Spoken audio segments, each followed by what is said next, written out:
are sitting at a table in the public library. It is a Tuesday afternoon in July.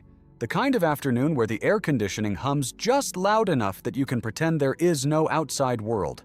The kind of afternoon you came here for specifically. Not for the books. Not exactly. For the hum. For the particular quality of silence that only exists in rooms full of things nobody is saying out loud. You have a yellow legal pad in front of you. A pencil. 2 books you checked out at the front desk. Both of them older than they look. The spine's cracked in that way that means somebody read them hard, probably decades ago. You are not sure you were ready to read them. You checked them out anyway. You flip to the first page. And for a long moment, you don't read. You just look at the words. Then you start reading. And somewhere between the first page and the third page, something happens that you cannot name yet. Not because it's too large, but because it happens in a register your body understands before your mind does. A stillness. Like the moment just before you realize the branch you are standing on is going to break. Not when it breaks. Not after. But that single instant when the weight shifts and, you keep reading. That's the part nobody talks about. You kept reading. Now, before I go any further, if this kind of story is something you needed to hear today, the subscribe button is the signal you send to YouTube that says, "Keep sending me this." The algorithm doesn't know what you're going through. It just reads signals. Give it 1, because we have a lot more of these afternoons to talk through. Now here's the thing about that moment, the one at the table, the one where you kept reading even though something in your chest had already shifted. It doesn't arrive as doubt. Not at first. Doubt sounds dramatic. Doubt sounds like a choice. Like you decided to doubt. Like you woke up one morning and said, "Today I am going to question everything I built my life on." That is not what happens. What happens is quieter and stranger. What happens feels, in the first seconds, like curiosity. Like the part of you that spent 35 years teaching teenagers to ask, "What is the older source?"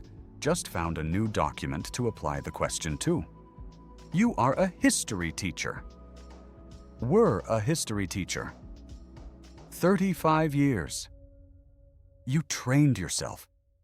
You trained a generation of students to hold every document at arm's length and ask, who wrote this, when, for whom, and what were they trying to establish? You did this with the Magna Carta. You did this with the Federalist Papers. You did this with every primary source you ever handed a 16-year-old and said, "Here, read this carefully. Read it like a detective, not like a believer." And then you went home, and you read the Bible, and for 50 years you did not ask the same questions. Not once. Not because you were unintelligent. Not because you were incapable. But because some documents are not handed to you as historical texts. They are handed to you as identity. They are handed to you as self. And you do not hold a piece of yourself at arm's length and ask, who wrote this and why? You just are it. But that Tuesday afternoon, sitting in the library with the air conditioning humming, you are reading about a flood. Not the flood you know. A different flood. An older flood. A flood from a clay tablet found in Nineveh. Translated for the first time by a man working alone in the library of the British Museum, sometime in the 1800s. He was an expert in ancient Mesopotamian languages.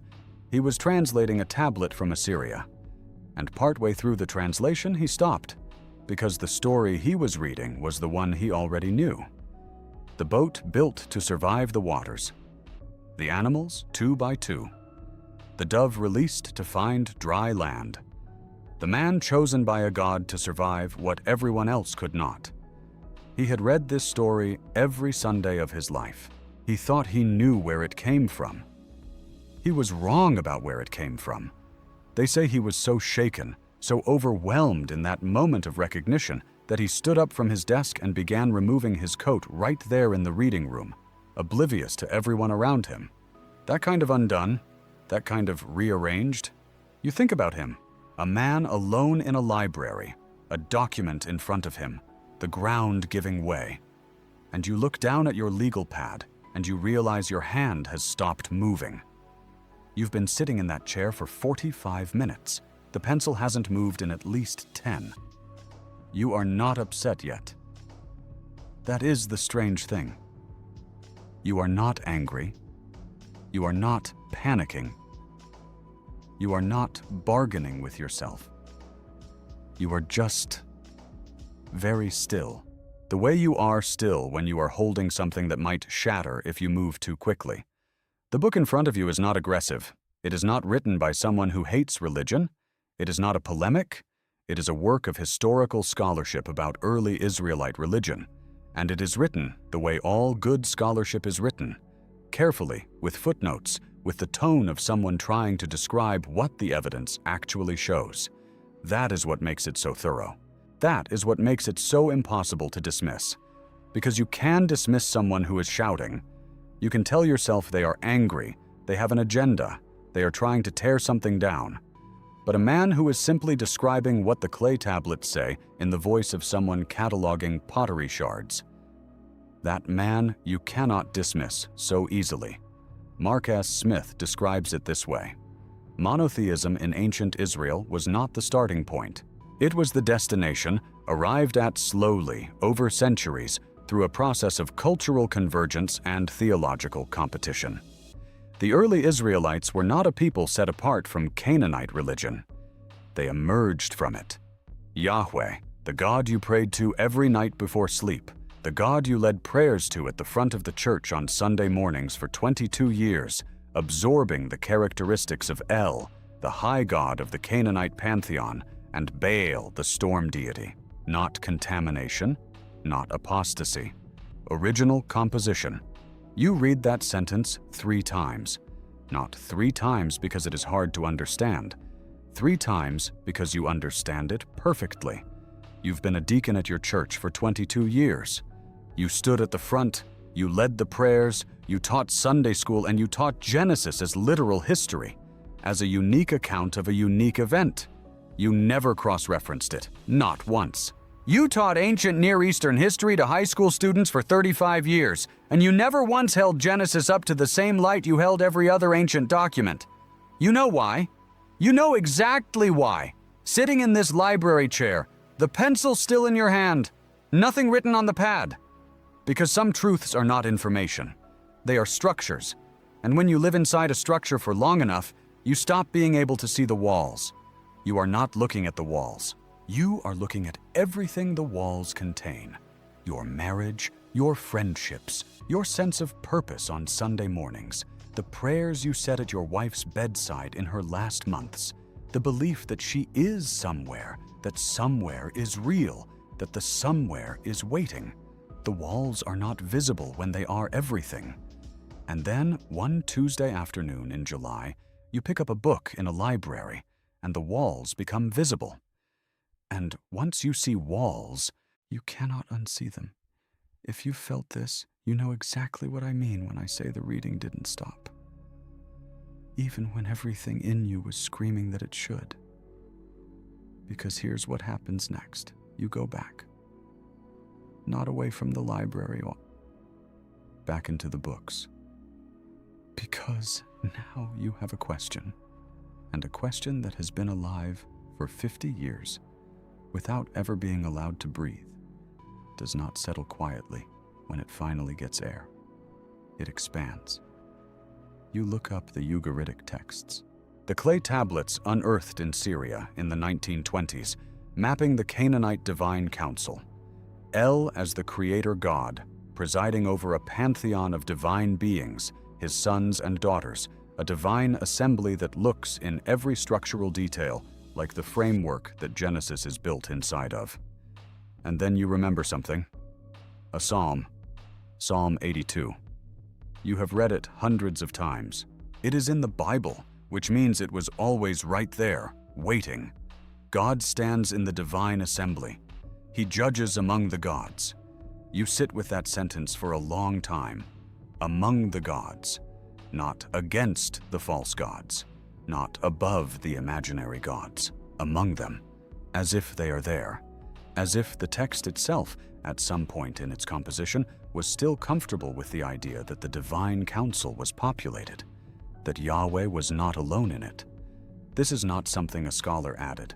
This is Psalm 82. This is in the book. Your legal pad is still blank. Now, I want to stay with you here for a second, because this is the part that doesn't make it into conversations with people who haven't been through it. This moment, the one in the library, the one where the ground shifts, it does not feel like liberation. Not yet. Maybe not for months. What it feels like, in the chair, with the air conditioning humming and the pencil in your hand and 40 years of Sunday mornings behind you. What it feels like is a very specific kind of loneliness. Not the loneliness of having no one around. The room is full of people. There is a woman across the table from you reading something with a bright orange cover. There is a teenager at a computer. The librarian is doing whatever librarians do at the front desk on a Tuesday afternoon. You are surrounded. The loneliness is the kind that comes from knowing something you cannot yet share.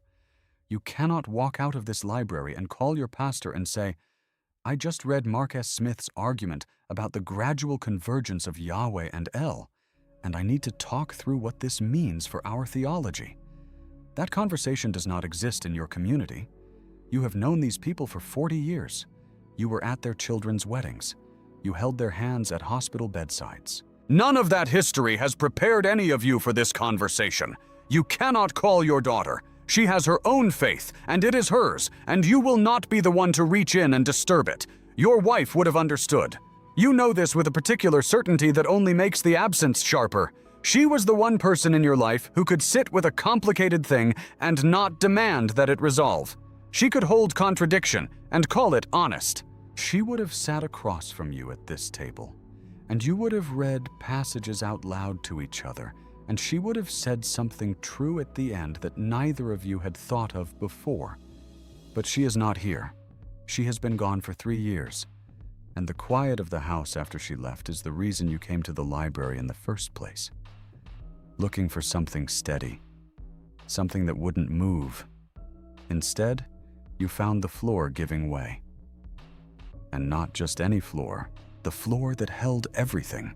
The belief that she is somewhere, that the somewhere is real, that there is a thread connecting you to her that death didn't cut, only stretched, that someday, in a someplace that is not just a metaphor, you will see her again.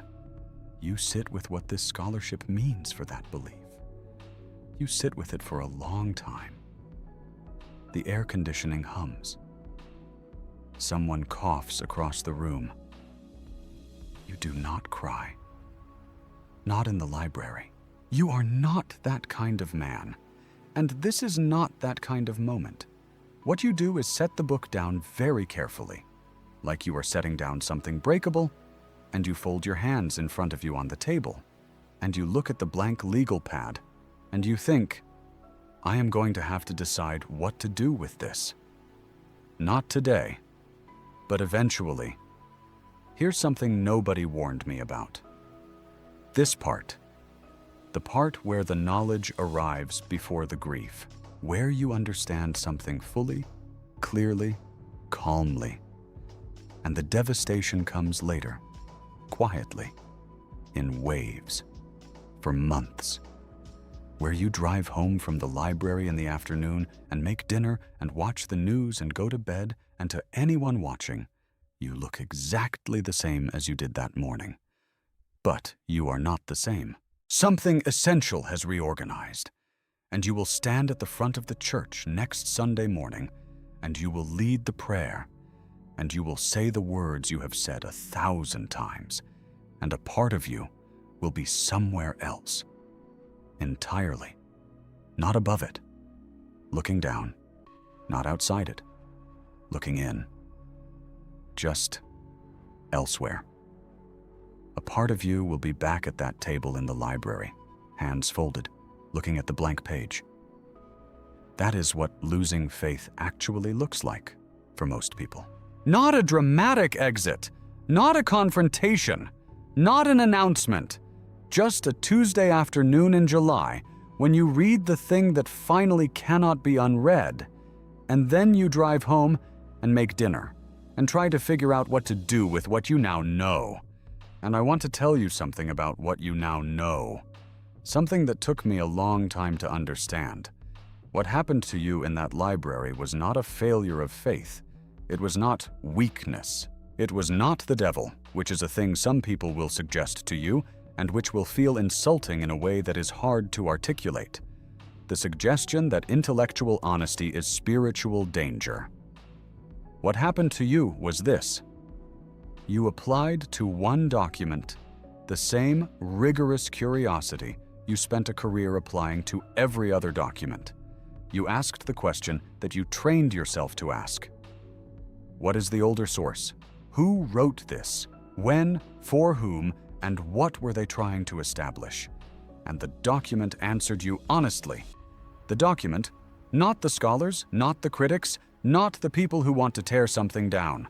The document itself, in its own pages, in Psalm 82, in the structural echoes of Gilgamesh, in the divine counsel that sits at the foundation of the Genesis account, the document itself showed you the walls. What do you do with that? Nothing comfortable, nothing easy, nothing that resolves quickly. But here's what I have learned, and here is what I want you to hold. The question you asked was not a betrayal of the faith you carried. It was the highest expression of the intelligence that faith itself cultivated in you. You were shaped by a tradition that told you truth matters, that the honest search matters, that the thing that is real is worth finding, even when the finding is costly. You found something real. It cost you enormously. Both of those things are true at the same time. This is the part where I want you to hear me, because I think you've been carrying the weight of this alone.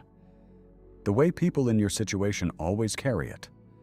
Not because they want to, but because the community that taught them to bring their burdens to the altar has no altar for this particular burden. There is no Sunday school lesson for the deacon who read the Epic of Gilgamesh. There is no pastoral counseling framework for the man who sees Psalm 82 with fresh eyes and cannot unsee it. And so you carry it in the car on the way home. You carry it into the kitchen when you make dinner. You carry it to bed. And somewhere in the night, you wonder if something is wrong with you.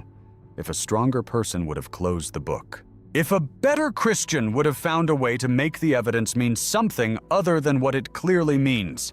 I need you to hear this. That is not strength. That is not faith. Closing your eyes to evidence that your own tradition of honesty demands you look at.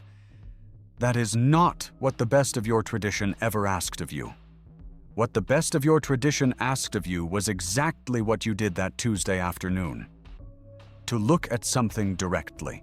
To let what is true be true, even when true is expensive. You are not broken. You are not losing something you should have held on to harder. You are a man who told the truth to himself. And you know how rare that is. And it is not just you. That is the part that has been kept invisible, and it does not serve you for it to remain invisible. There are millions of people, not thousands, millions, who have had their own version of your Tuesday afternoon in the library. Most of them never told anyone. Some of them sat in the pew for another decade, performing a faith they no longer held because the cost of honesty was too high. Some of them left quietly, with no announcement, just a slow drift away from a community that no longer knew them the way it thought it did. Some of them are reading this right now, recognizing a Tuesday afternoon of their own, maybe in a university library, maybe on a laptop late at night, maybe in a car on the way home from a service they attended for someone else's sake, recognizing the specific quality of that stillness, that weight shift, that moment when the branch began to bear too much. You are not the first. You are not alone in it. You are part of a very large, very quiet company of people who looked directly at something true and refused to look away. That is not nothing. That is not failure. That is one of the bravest things a person can do. Now, I want to give what happened to you a name, not to make it smaller, not to diagnose it or clinicize it or reduce it to a category, but because, and this is something I believe deeply, pain that has no name is harder to carry than pain that has been seen and labeled by someone who understands it. What you experienced that Tuesday afternoon is what scholars of religious psychology call a faith rupture. Not a gradual erosion, not a slow drift, a rupture. A single moment when the internal framework that has organized your understanding of reality cracks in a way that cannot be repaired by reassurance, by community, by prayer, by any of the tools the framework itself provided. Faith ruptures are not caused by sin. They are not caused by weakness or rebellion or a lack of love. They are caused by exactly what caused yours, an honest encounter with information that the framework cannot contain, the moment the evidence exceeds the structure's capacity to absorb it. And here is the other thing that researchers who study this phenomenon have found, the thing that I wish someone had said to me early on. The rupture is not the end of the story. For many people, not all, not easily, not quickly, it becomes the beginning of something that is harder to name and harder to describe, but is not meaningless. Something that some people eventually call a more honest life. Something that others call a slower, quieter kind of faith, stripped of certainty but not of depth. I am not telling you where you will land. I don't know where you will land. You don't know yet either, and that is exactly the right answer for right now. But I am telling you that the Tuesday afternoon in the library was not a mistake. It was a reckoning. And reckonings, even the devastating ones, have a purpose. Stay with me, because I want to go back to something. Back to that table, the humming air conditioning, the legal pad with nothing written on it, the two books with their cracked spines. Now you know what you were holding that afternoon. You were holding the weight of 50 years of identity. 50 years of Sunday mornings, of prayer before sleep, of the particular comfort of believing that the universe had an author who knew your name. 50 years of being the man at the front who led the prayers, who taught the classes, who showed up and believed and modeled what believing looked like for people who needed to see it modeled. You were also holding, and this is the part that cost you the most, the belief that she is somewhere, that the thread is real, that you will see her again. I am not going to tell you what is true about that. No one can. And anyone who claims to know with certainty is selling you something, whether they know it or not. What I will tell you is this: the love that created that belief was real, is real. The 29 years of a marriage that made you reach, in grief, toward a framework that said she is not entirely gone. That reaching was not foolish. That was love, doing the only thing it knew how to do with loss. The love was real. It is still real. The love does not disappear when the framework that housed it is revised. You built something with her, something that does not require a divine author to have existed, something that is not diminished by the fact that the flood story is older than Genesis, something that lives in you in the specific way that only her particular life could have shaped. That is not nothing. That is, in fact, quite a lot. And here, at the end of this, I want to be honest with you about something I couldn't have said from the front of the church. Some part of me misses it. Still, after all of it, I miss the certainty. I miss the community. I miss the particular feeling of singing something together in a room full of people who all believe the same thing. That feeling of being held by something larger than yourself, of belonging to a story that has a shape and an ending and a place for you in it.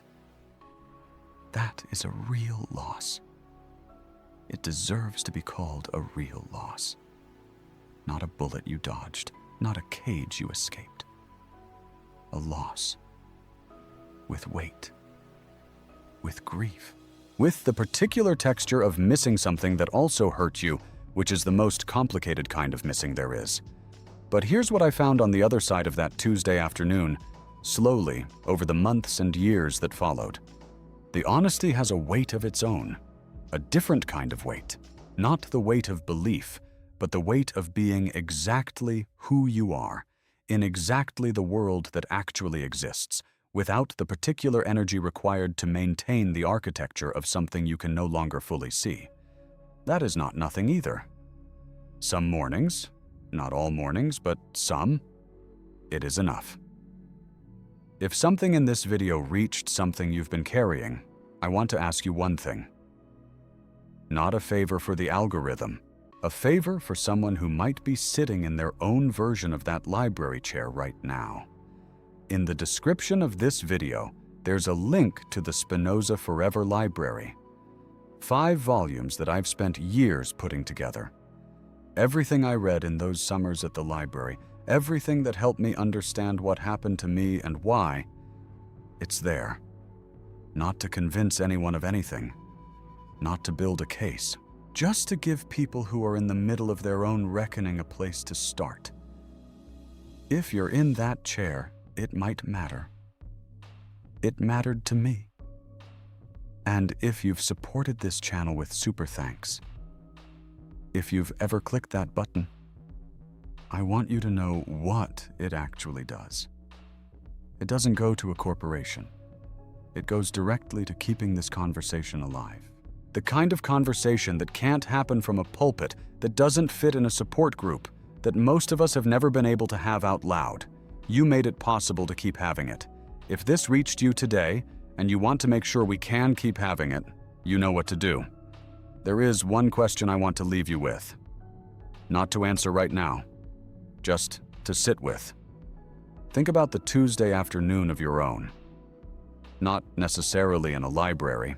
Maybe at 3 in the morning with your phone? Maybe in the middle of a service, holding a hymnal, hearing a line you've sung 100 times, and suddenly hearing it differently. Maybe it hasn't happened yet, and you are watching this because some part of you knows it is coming. Wherever it happened, or wherever it will happen, what did it cost you to keep reading? Write that in the comments. Not the theology, not the debate, just what did it cost you? And did you keep reading anyway? Because the people who kept reading, even when it hurt, even when they didn't know what they would find, they are the ones I made this channel for. And if that's you, I'm glad you're here. That's the truth of it.